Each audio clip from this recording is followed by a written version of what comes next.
चलिए आइए, आज हम आपको बताएंगे फिजिक्स का लघुतरीय प्रश्न यानी 2 अंक का प्रश्न। मतलब कि इतना अगर कवर कर लिया तो आप आराम से फिजिक्स का क्वेश्चन को सोल्व कर दीजिएगा।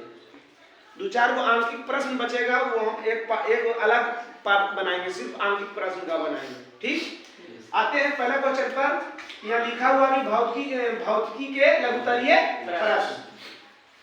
1 नंबर में समतल अवतल उत्तल दर्पण का उपयोग। समतल, सबसे पहले समतल में है समतल दर्पण। समतल समझ रहा है, जिसमें कैसा प्रतिबिंब बनता है? आभासी। कैसा? आभासी। जैसी आभासी रहेगा तो सीधा। आभासी काल्पनिक को कहते हैं, काल्पनिक रहेगा तो सीधा, है ना। सीधा हम अपना चेहरा को बराबर देखने के लिए ही उसका उपयोग करते हैं, ताकि हमारा चेहरा भड़कदार ना लगे या सुखड़ी नियर ना लगे। समझ रहे हैं? हमारा जितना बड़ा चेहरा उतने बड़ा बने, तो समतल दर्पण का उपयोग काहे करते हैं? चेहरा देखने में और उल्टी अक्षर को पढ़ने में। अक्षर उल्टा लिखा हो तो उसको सीधा पढ़ने में हमको उस दर्पण का उपयोग करते हैं। ठीक, उसके बाद आ गया अवतल दर्पण का उपयोग। अवतल दर्पण का उपयोग डॉक्टर करता है नाक कान आँख देखने में, नाक कान देखने में, नाई जी हजामत करने में, सौर कुकर में करते हैं, है ना। समझ रहे हैं? और एक क्वेश्चन पूछ देता है मगर कि समतल दर्पण का उपयोग सौर कुकर में क्यों करते हैं, ये पूछता है क्वेश्चन। तो अवतल दर्पण का उपयोग सौर कुकर में इसलिए किया जाता है क्योंकि उसमें जो आने वाली प्रकाश की किरणें हैं परावर्तन के बाद एक बिंदु पर जमा होती है। जब एक बिंदु पर जमा होती है तो अधिक ऊष्मा देती है, और अधिक ऊष्मा मिलने के कारण वो खाना हमारा रसोई तुरंत बन जाता है। समझ गए ना? अब आ गया उत्तल दर्पण। उत्तल दर्पण का उपयोग क्यों करते हैं? प्रतिबिंब को छोटा देखने के लिए। अगर विस्तृत बड़ा प्रतिबिंब, बड़ा अगर है क्षेत्र, उसको छोटा में हम स्पष्ट रूप से पूरा वो छोटा देखना चाहेंगे तो किसका प्रयोग करते हैं? उत्तल दर्पण का प्रयोग करते हैं। गलियों के प्रकाश फैलाने में भी, है ना, गलियों के प्रकाश फैलाने में। क्वेश्चन रहेगा, दोनों हो गया ना। उत्तल दर्पण का उपयोग कहाँ करते हैं? गलियों के और साइड मिरर में भी करते हैं। क्या करते हैं? हाँ, ये क्वेश्चन रहेगा कि डायवर उत्तल दर्पण का उपयोग साइड मिरर में क्यों करते हैं? तो उत्तल दर्पण का उपयोग या पास दृश्य को देखने में इसका उपयोग क्यों करते हैं? तो इसलिए किया जाता है क्योंकि रोड जो होती है विस्तृत क्षेत्र, बड़ा क्षेत्र होती है, उसको छोटा देखने में, स्पष्ट और छोटा देखने में प्रतिबिंब उत्तल दर्पण विस्तृत क्षेत्र को छोटा कर देता है। अब लिखेंगे इसको कैसे? अब समझा रहे हैं, लिखोगे कैसे कि उत्तल दर्पण का उपयोग साइड मिरर में इसलिए किया जाता है या पास दृश्य में इसलिए किया जाता है क्योंकि विस्तृत क्षेत्र का प्रतिबिंब स्पष्ट और छोटा रूप में उत्तल दर्पण बना देती है, इसलिए बना देती है, जिसके कारण ड्राइवर को पीछे देखने में आसानी होती है ना। पीछे देखने, पूरा विस्तृत क्षेत्र को देखने में आसानी होती है, इसलिए उसका उपयोग करते हैं। पहला क्वेश्चन हो गया। दूसरा क्वेश्चन क्या है? स्नेल के नियम क्या है? स्नेल के क्या नियम? किसी विशेष माध्यम में अपतन कोण की जया और अपवर्तन कोण की जया के अनुपात को क्या कहेंगे? स्नेल का नियम। अर्थात साइन आई बराबर है साइन आई बटा साइन आर। इसका एक नियतांक होता है जिसको म्यू से सूचित करते हैं। क्या करते हैं? तो इसलिए म्यू बराबर साइन आई बटा साइन आर हो गया। अगला क्वेश्चन है अवतल दर्पण का उपयोग अभिसारी में। अभिसारी का मतलब समझिए, अभी मैंने अभी ये है ना, यहीं पर। तो अवतल दर्पण को अभिसारी दर्पण क्यों कहते हैं? अवतल दर्पण को अभिसारी दर्पण इसलिए कहा जाता है क्योंकि इसका दोनों सिरा प्रधान अक्ष अक्ष की ओर मुड़ा होता है।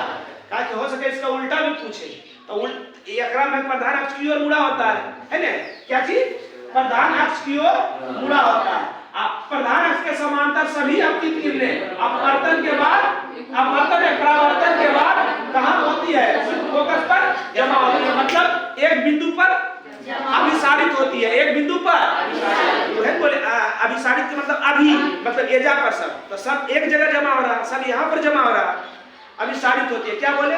अवतल दर्पण का उपयोग अवतल दर्पण को अभिसारी दर्पण इसलिए कहते हैं क्योंकि इसका दोनों सिरा का दोनों सिरा प्रधान अक्ष की ओर मुड़ा होता है और इस पर आने वाली प्रकाश की किरणें परावर्तन के बाद मुख्य फोकस पर अभिसारित होती है। मुख्य फोकस पर इसलिए इसका उपयोग इसलिए अवतल दर्पण का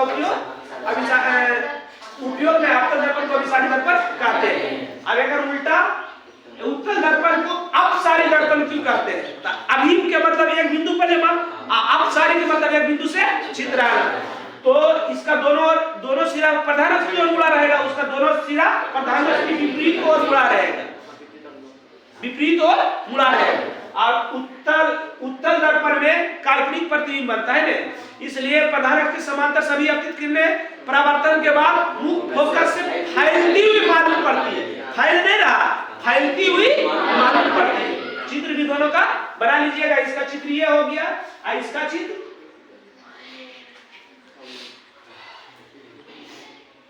इसको डॉट डॉट से कर दीजिएगा, है ना?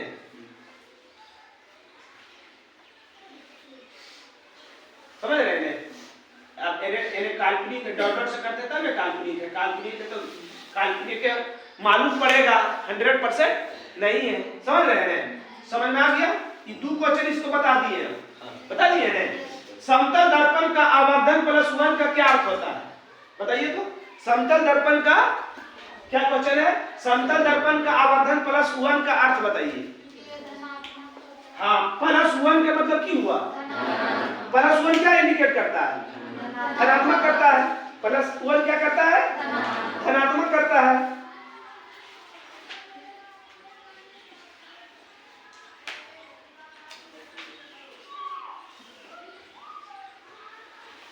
समतल दर्पण का उपयोग समतल दर्पण जो है का आवर्धन प्लस 1 का अर्थ बताता है कि वस्तु और प्रतिबिंब की ऊंचाई समान है।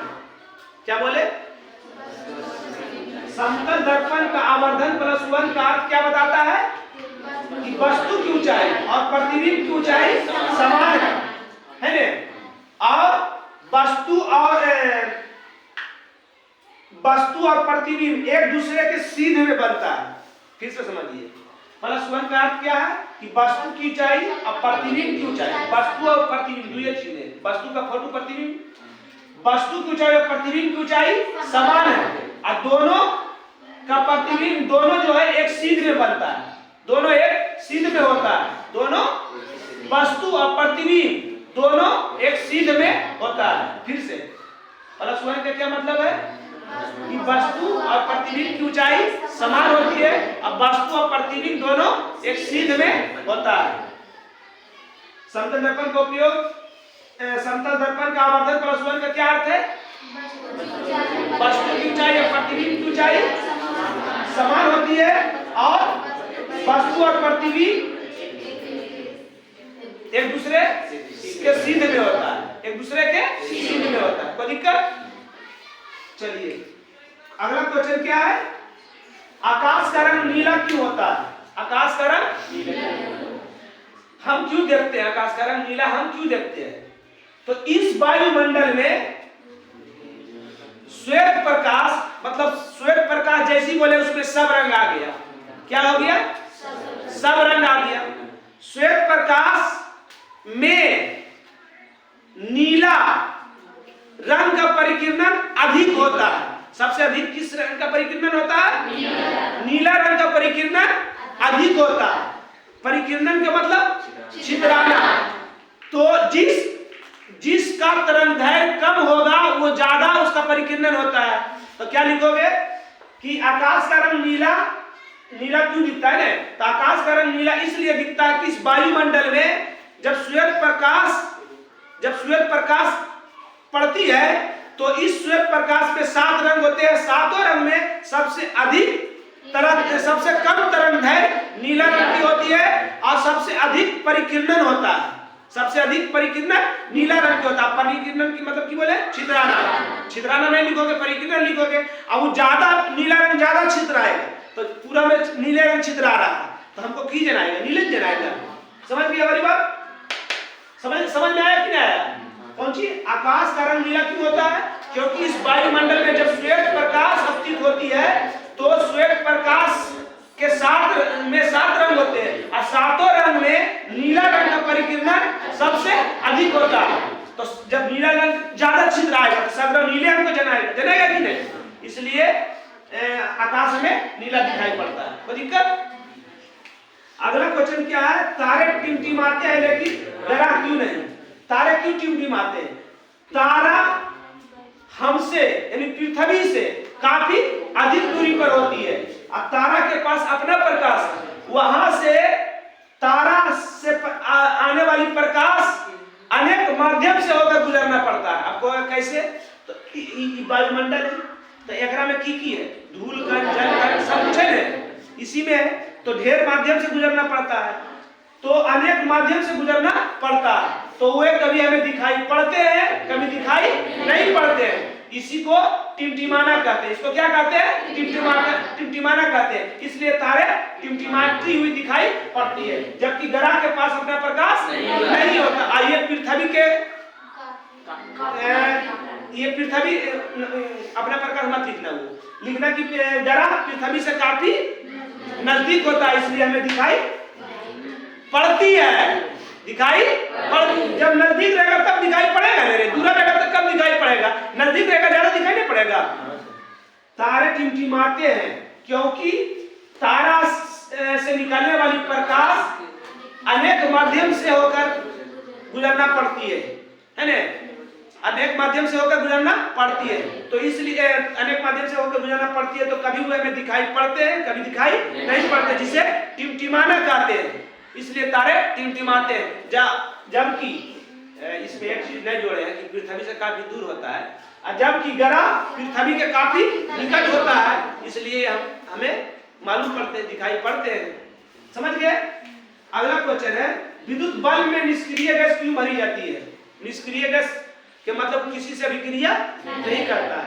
तो विद्युत बल्ब में टंगस्टन धातु होता है और टंगस्टन धातु निष्क्रिय गैस से अभिक्रिया नहीं करती है। अभिक्रिया नहीं करेगा तो जब टूटेगा वो जल्दी नहीं टूटेगा, अभिक्रिया नहीं करती है, और नहीं अभिक्रिया नहीं करने के कारण वो जब अभिक्रिया नहीं करेगा तो उसका वो टूटेगा नहीं तो सुरक्षित रहेगा नहीं।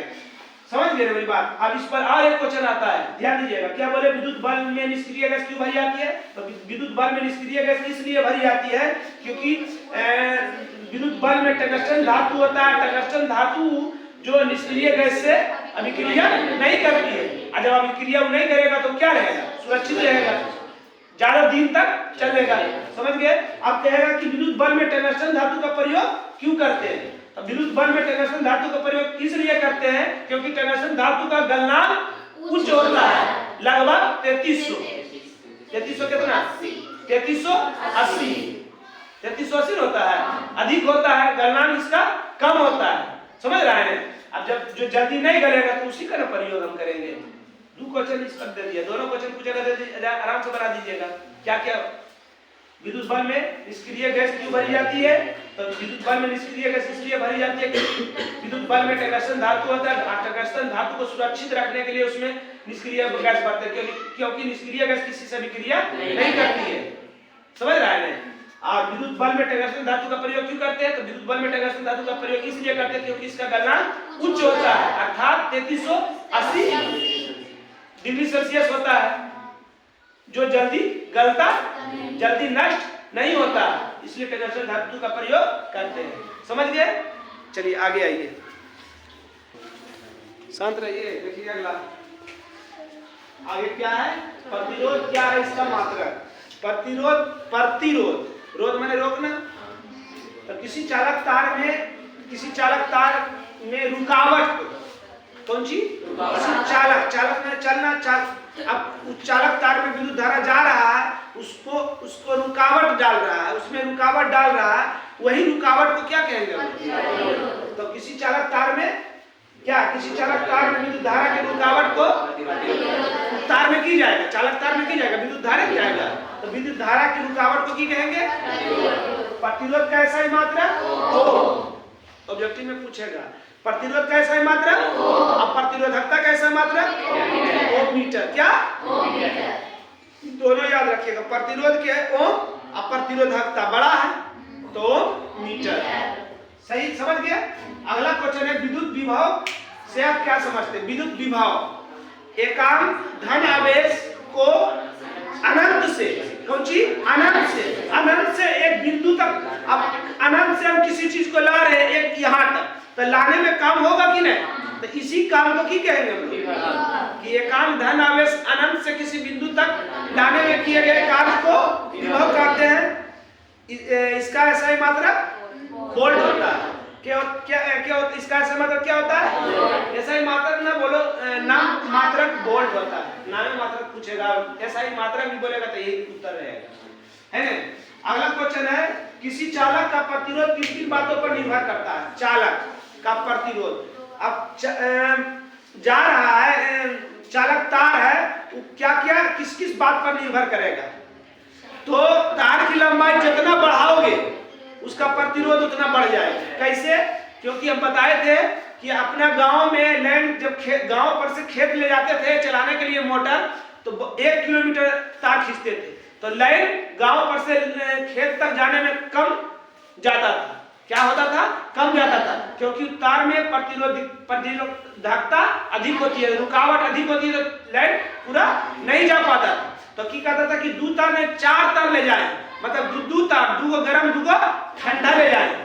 तो जैसी 1 तार था तो 2 तार जोड़े थे, जैसी 2 तार जोड़ते थे तो उसका क्षेत्रफल क्यों होता था? मोटा होता था कि नहीं? तो जितना मोटा होगा तो वहां करंट में बढ़िया पहुंचता था। तो कहने का मतलब हो गया कि किसी चालक का प्रतिरोध निम्न बातों पर निर्भर करता है। नंबर 1, तार की लंबाई बढ़ाने से प्रतिरोध बढ़ जाएगा, अब तार की मोटाई बढ़ाने से प्रतिरोध घट जाएगा। कि 4 तार जब जाते थे तो चल जाता था, और 2 तार ले जाते थे तो मोटरबा चलता नहीं था। बात समझ रहे हैं? अगला क्वेश्चन है विद्युत धारा क्या है? तो विद्युत धारा की है कि किसी चालक तार में इकाई समय में जो धारा पर आवेश प्रवाहित हो रहा है उसको की कहेंगे? विद्युत धारा बराबर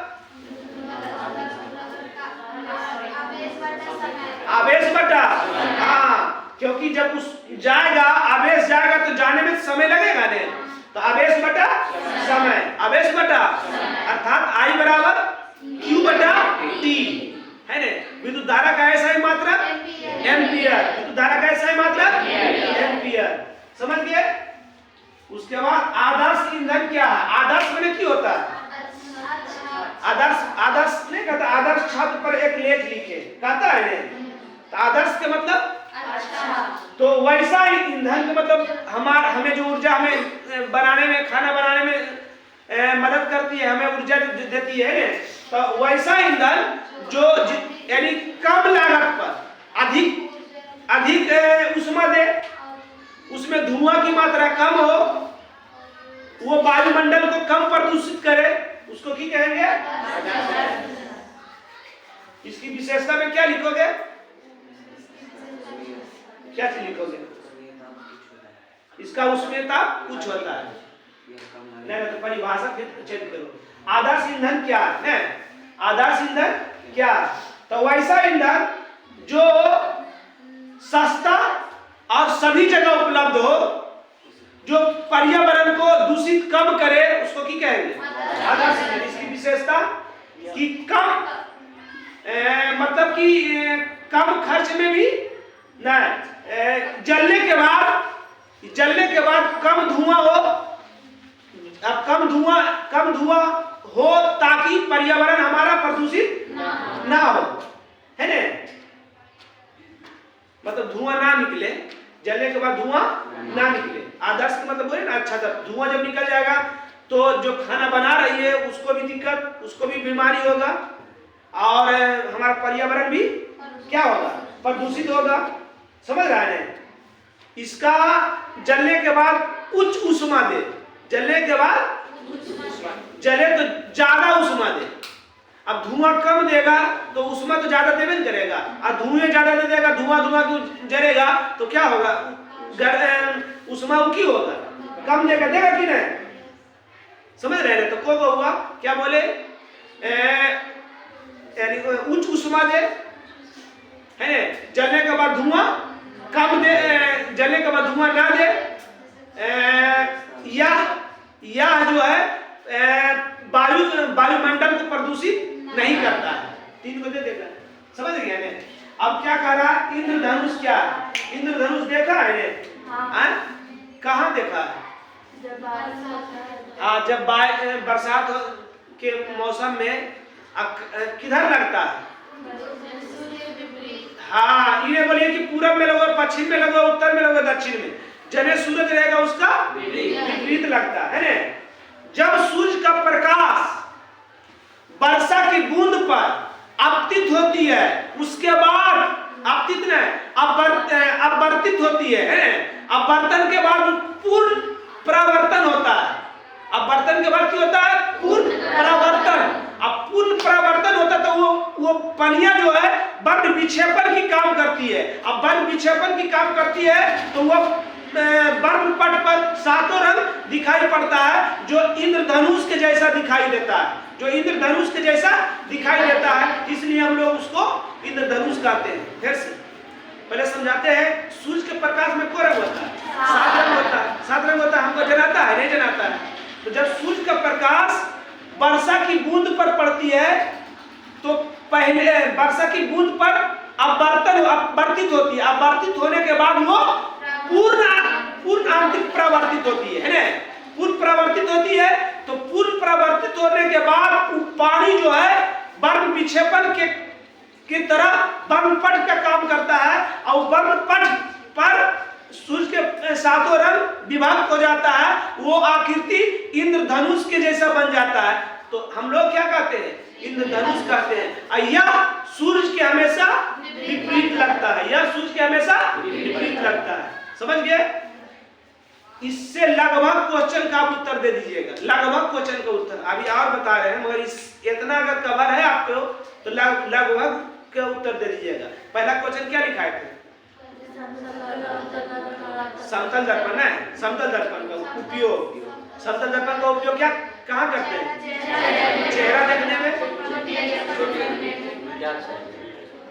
छोटी अक्षर पढ़ने में, बड़ा अक्षर पढ़ने में। हाँ, अवतल दर्पण का उपयोग हजामत के रूप में डॉक्टर द्वारा नाक कान देखने में, बस को दो ने। उसके बाद उत्तल दर्पण का उपयोग उल्टी अक्षर पढ़ने में, गलियों के में प्रकाश फैलाने में, साइड मिरर के रूप में।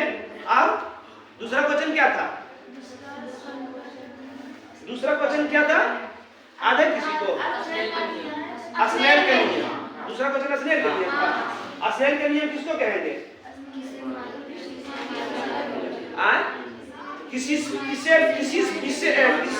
विशेष माध्यम में अपवर्तन कोण की जया और अपवर्तन कोण की जया के अनुपात को स्नेल के नियम कहते हैं ना। अपवर्तन कोण की जया और अपवर्तन कोण की जया के अनुपात को स्नेल के नियम कहते हैं। यह एक नियतांक, इसे म्यू द्वारा सूचित करते हैं, अर्थात म्यू बराबर sin i बटा sin r, sin i बटा sin r। उसके बाद क्या क्वेश्चन था? हाँ, अवतल दर्पण को अभिसारी। अवतल दर्पण के प्रधान दोनों सिरा प्रधानाक्ष की ओर मुड़ा रहता है, प्रधानाक्ष के समांतर सभी अपतित किरणें परावर्तन के बाद मुख्य फोकस पर जमा होती है, अभिसारित होती है, जमा नहीं लिखना, अभिसारित होती है, इसलिए अवतल दर्पण को अभिसारी दर्पण कहते हैं। उत्तल में भी बोले थे तो प्रधानाक्ष की ओर मुड़ा रहता है, होकर विपरीत मुड़ा रहता है, और प्रधानाक्ष के समांतर सभी अपतित किरणें अपवर्तन के बाद मुख्य फोकस से फैलती हुई मालूम पड़ती है ना। उसके बाद अगला क्वेश्चन क्या था?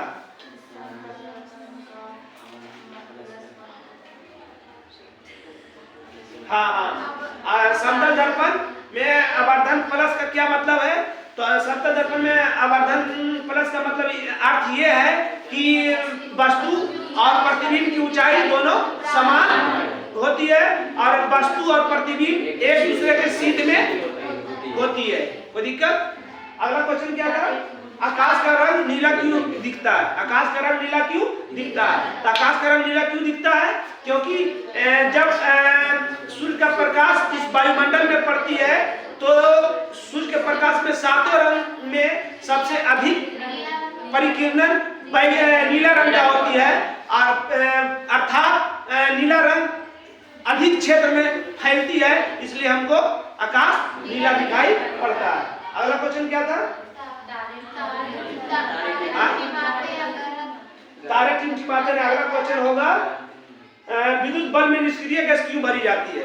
तो विद्युत बल्ब में निष्क्रिय गैस इसलिए भरी जाती है क्योंकि विद्युत बल्ब में टंगस्टन धातु होता है। टंगस्टन धातु निष्क्रिय गैस से विक्रिया नहीं करती है तो वह सुरक्षित रहती है। और जब सुरक्षित रहेगा तो ज्यादा दिन तक चलेगा। और एक चीज, निष्क्रिय गैस प्रकाश का संवर्धन होता है, प्रकाश को ज्यादा फैलाने में सपोर्ट करता है।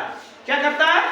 सपोर्ट, सहयोग करता है, संवर्धन करता है। इसलिए विद्युत बल्ब में निष्क्रिय गैस भरी जाती है। विद्युत बल्ब में टंगस्टन धातु का प्रयोग क्यों करते हैं?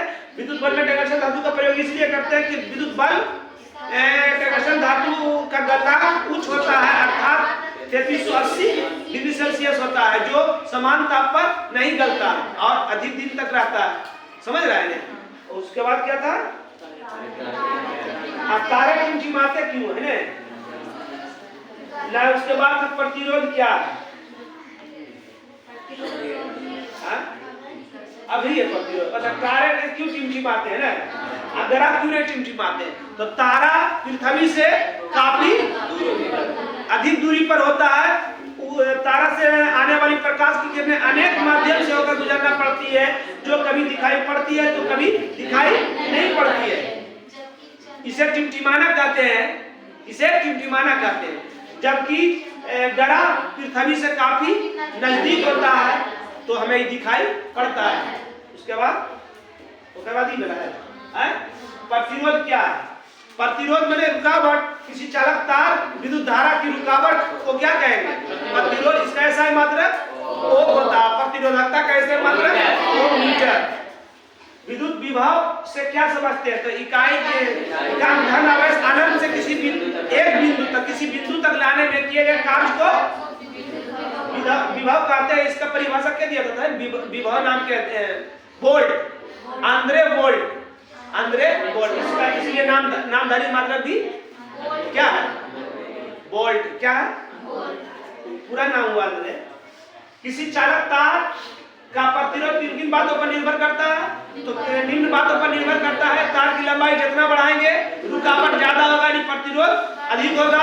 तार मोटा होगा, ज्यादा मोटा होगा, लाइन बेसी जाएगा, रुकावट कम होगा, प्रतिरोध कम होगा। बस समझ गया नहीं? उसके बाद विद्युत धारा क्या है? किसी चालक तार इकाई समय में विद्युत जो आवेश प्रवाहित हो रहा है उसको क्या कहेंगे? विद्युत धारा कहेंगे। विद्युत धारा बराबर आवेश बटा समय, अर्थात I बराबर Q बटा T। विद्युत धारा का ऐसा ही मात्रक नामधारी मात्रक है। ऐसा ही मात्रक बताओ जरूर। ओम। इसका सूत्र अभी बताया ना जी, आप भी खुद सूत्र बताएं। I बराबर Q बटा T। Q माने आवेश। Q किसको?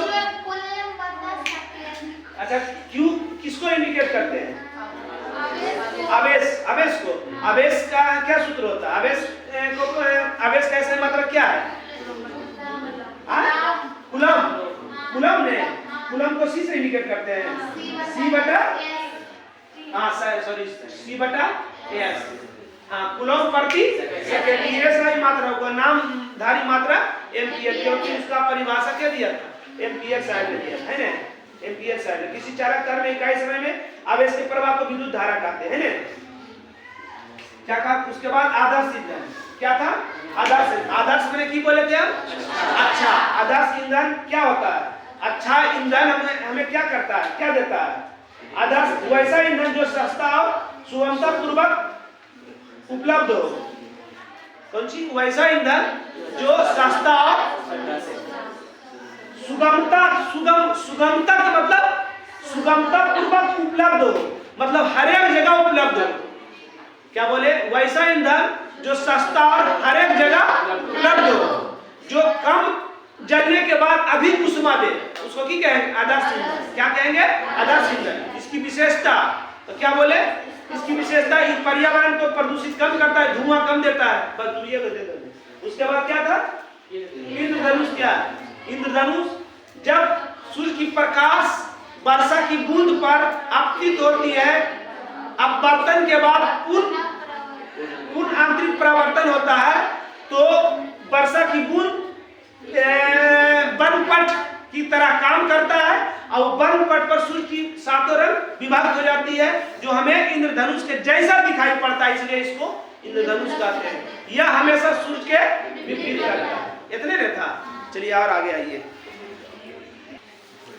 चलिए आइए आगे। फ्लेमिंग के वाम हस्त नियम को लिखें। वाम हस्त या दक्षिण हस्त दोनों पूछेगा, है ना? पूछ सकता है। फ्लेमिंग की वाम हस्त नियम है ना? बाएं हाथ का तीनों अंगुलियां, बाएं हाथ का तीनों अंगुलियां कौन सी? मध्यमा, तर्जनी और अंगूठा। पिछली को मध्यमा, ठुठी को अगरा, जगरा पर कोई लाइक है ना?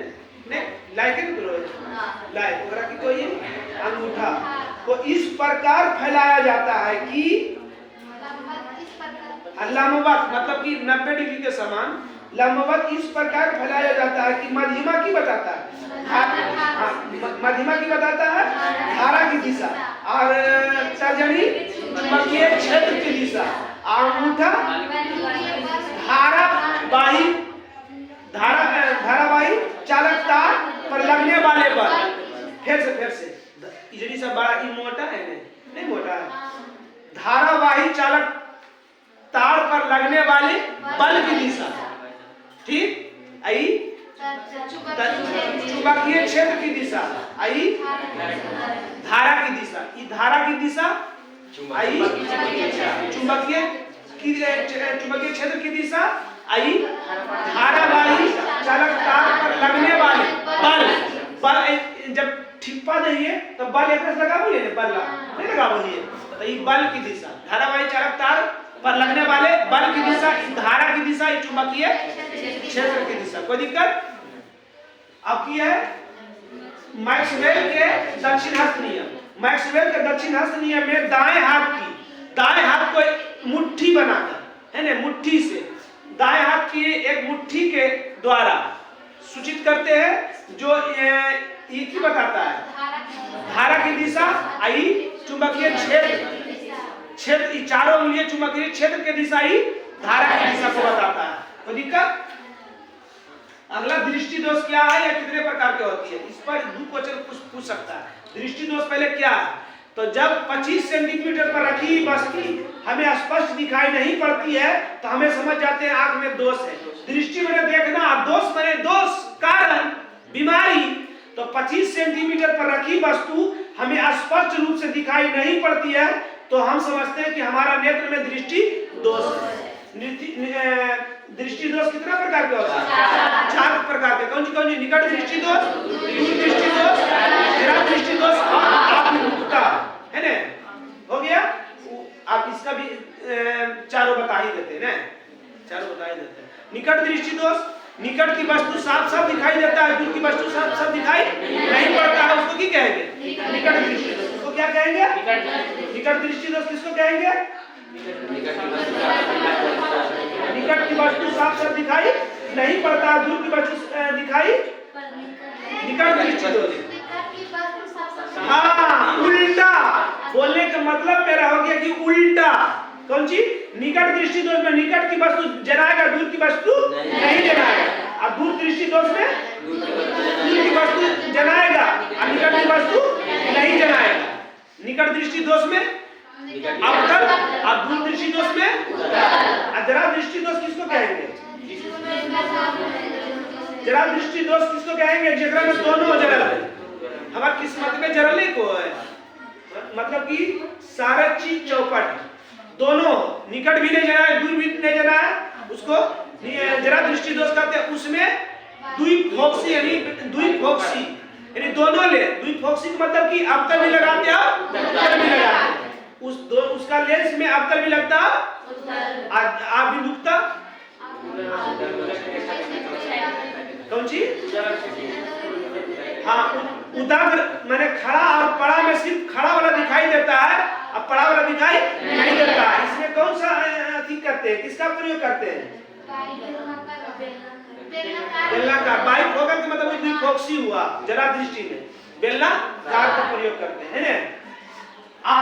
एसी और डीसी, एसी माने प्रत्यावर्ती धारा, डीसी माने दिष्ट धारा है ना। प्रत्यावर्ती धारा एक जगह से दूसरे जगह ले जाने में सुविधा ले जा सकते हैं, मगर डीसी एक जगह से दूसरे जगह दूर तक ले जाने में सुविधा नहीं है, मतलब करंट दोनों में सही नहीं जाएगा।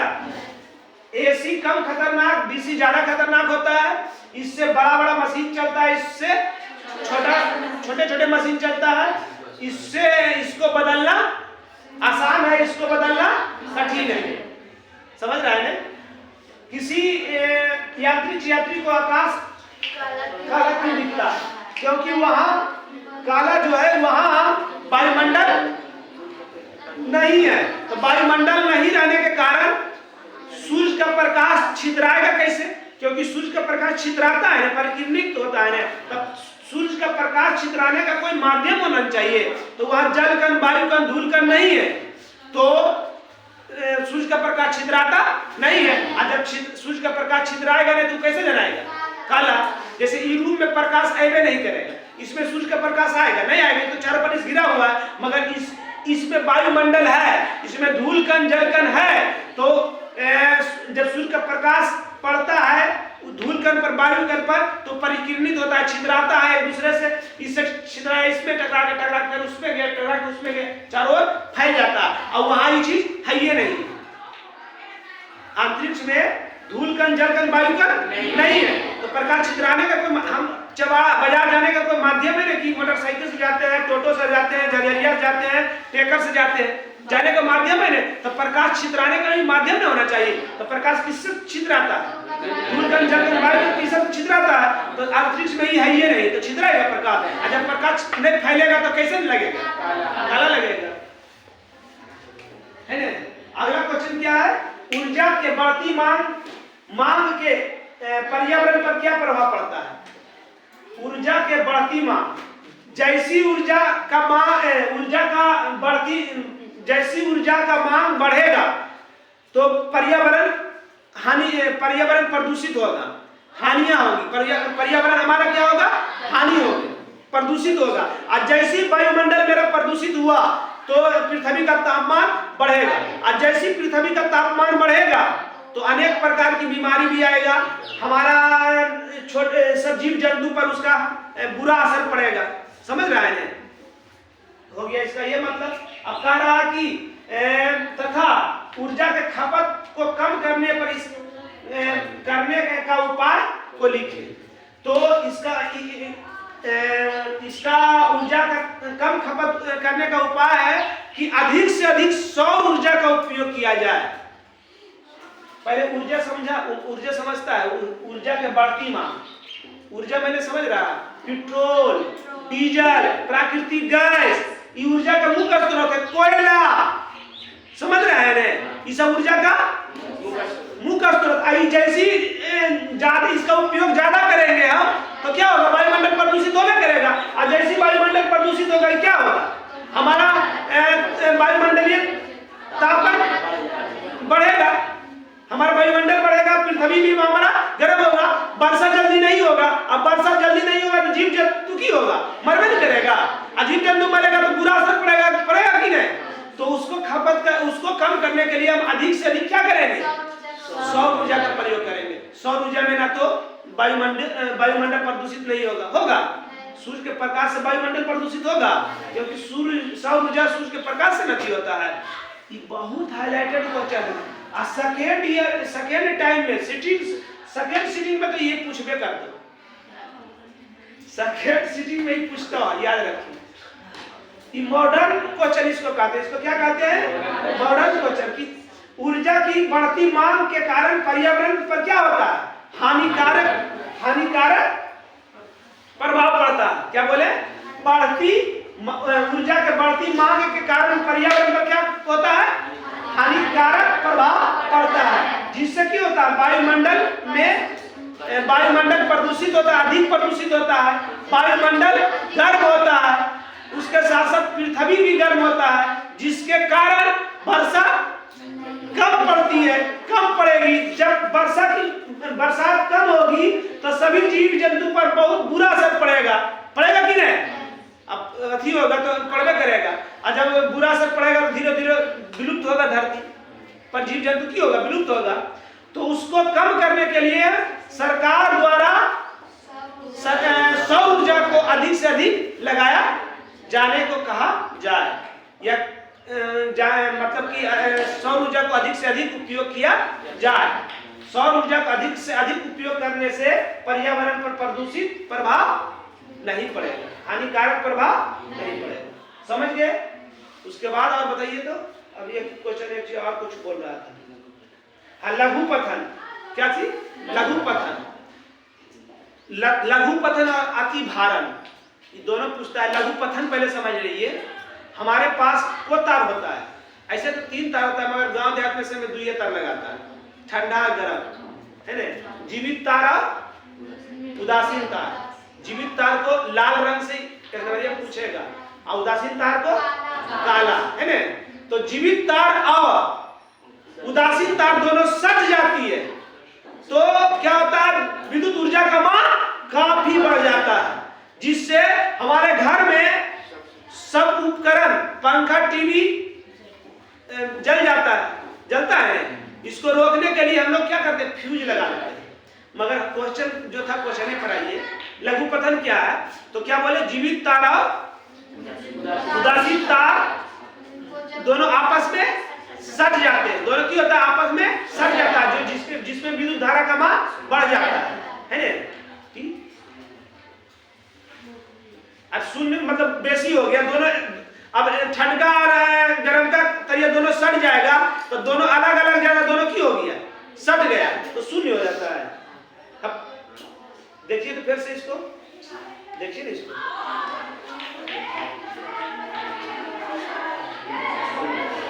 शून्य हो जाता है। अच्छा, इसका क्या बोले कि जीवित तार और उदासीन तार क्या होता है? आपस में सट जाने से इसमें विद्युत धारा का मान शून्य हो जाता है। विद्युत धारा का मान क्या होता है? शून्य हो जाता है ना? इसी को क्या कहेंगे हम लोग? इसको क्या कहेंगे? लघु पतन कहेंगे। क्या कहेंगे? लघु पतन कहेंगे। उसके बाद क्या था? क्या बोल रहा था? इसके बाद क्या बोल रहा था? अच्छा हाँ, इसका शब्द क्या है? अति भारण। अति भारण, अति माने क्या होता है? ज्यादा। अति माने क्या होता है? ज्यादा। जब मुख्य स्रोत से आने वाली विद्युत धारा का मान अधिक हो, हमारा तार कैपेसिटी कम हो और विद्युत धारा का मान अधिक आए, तो क्या होगा? वो जला उस तार को क्या करेगा? लघु पतन कर देगा, जला देगा। तो जीवित तार और उदासीन तार दोनों की होगा? सट जाएगा। अब दोनों तरीके से आता है तो दोनों एक जल जाएगा, तो की होगा? दोनों जलन करेगा। अति भारण के मतलब पहले समझ लीजिए। अति भारण के मतलब अति माने ज्यादा। अति माने इस तार की कैपेसिटी जितना है उससे ज्यादा मात्रा में हमें विद्युत धारा मिल रहा है, विद्युत धारा मिलेगा। अब इसकी कैपेसिटी है 10 एम्पियर, अब मिलेगा 12 एम्पियर, तो इससे पाएगा कि की होगा? गलिए जाएगा। की होगा? ही गलेगा कि नहीं? जलेगा कि नहीं? तो वही अति भारण का मतलब की हुआ कि जब मुख्य स्रोत की शक्ति से अधिक शक्ति वाला उपकरण जोड़ा जाता है तो धारा का मान क्या होता है? बढ़ जाता है, प्रतिरोध शून्य हो जाता है। प्रतिरोध शून्य हो जाता है, उसमें भी प्रतिरोध शून्य होगा। वो गलती हमको बोल रहा था, फिर से समझिए। अभी तार की कैपेसिटी क्या बोले हम? 10 एम्पियर। क्या है? एकरा में ज्यादा हम लगा देंगे पावर, ये तो जलवे करेगा, जलेगा कि नहीं? या इस तार की कैपेसिटी है कितना? 10 एम्पियर। एक पंखा की कैपेसिटी है 12 एम्पियर। 12 एम्पियर पर वो वो पंखवा 12 एम्पियर टानता है, तो जैसी तरिया को जोड़ेंगे तो इससे 12 एम्पियर नहीं वो खींचेगा, और इसकी सहन शक्ति कितना 10 एम्पियर, तो ये की होगा जलवे करेगा, और जैसी जलेगा इसका प्रतिरोध की हो जाएगा, और धारा का मान की हो जाएगा बढ़ जाएगा, जिससे तार की हो जाएगा नष्ट होकर गल जाएगा। फिर से समझिए, अति भारत, अति माने ज्यादा, अति माने ज्यादा। अब जितना इसकी क्षमता है उससे अधिक विद्युत धारा का मान जब इसमें लगाएंगे, विद्युत इसकी क्षमता से अधिक बड़ा इस तार में हम उपकरण को ही जोड़ेंगे तो इस तार में तार क्या हो जाएगा, इसका प्रतिरोध क्या हो जाएगा, शून्य हो जाएगा। क्या होगा, अब विद्युत धारा का मान बढ़ जाएगा, जिससे ये गलकर नष्ट हो जाएगा। इसी को क्या कहेंगे, जब जीवित तार और उदासीन तार आपस में सड़ जाता है तो विद्युत धारा का मान बढ़ जाता है, प्रतिरोध शून्य हो जाता है। लघु पतन, लघु पतन के मतलब दोनों सट गए, लघु पतन के मतलब दोनों सट गए। जब हम तुम बता रहे थे तो बोल रहा था अलग बात है, हम बोले जैसी तार बढ़ेगा तो दोनों तरिया का जितना दोनों तरिया क्षमता दोनों जब सटेगा तो विद्युत धारा तो बढ़ जाएगा, ऑटोमेटिक बढ़ेगा। सोचने वाली बात है। आज जैसी बढ़ेगा धारा का मान तो प्रतिरोध की होगा, शून्य होगा, रुकावट की होगा, शून्य होगा। समझ गया कि 12 में लघु पतन। और बोलिए, और आपके दिमाग में जो क्वेश्चन है कागो कौची, जब किसी वस्तु का प्रतिबिंब हमारे आंख पर पड़ता है तो कुछ समय तक उस वस्तु का प्रतिबिंब बना हुआ रहता है। क्या कहता है, वो वस्तु हटने के बाद भी कुछ समय तक उसका प्रतिबिंब हमारे आंख पर बना हुआ रहता है। इसी गुण को हम क्या कहते हैं, दृष्टि निर्बंध की निर्बंध रेखा, दृष्टि निर्बंध। अब इसमें टाइम कहीं कहीं क्या बोले 1/6 दिया हुआ रहता, कहीं कहीं 1/10 दिया हुआ रहता। इसलिए हम वो बात नहीं बोले। क्या बोले, जब किसी वस्तु, अब इस वस्तु का प्रतिबिंब हमारे आंख पर बना नहीं, अब इसको हटा दिए भी, उसके बाद भी कुछ समय तक इसका फोटो हमारे आंख पर बना हुआ रहेगा। यही गुण को की कहेंगे, दृष्टि निर्बंध। क्या कहेंगे, निर्बंध। कोई दिक्कत? और पूछ रहे, भूख लग गया तो आज का क्लास यही समाप्त हो जाए। जय भारत।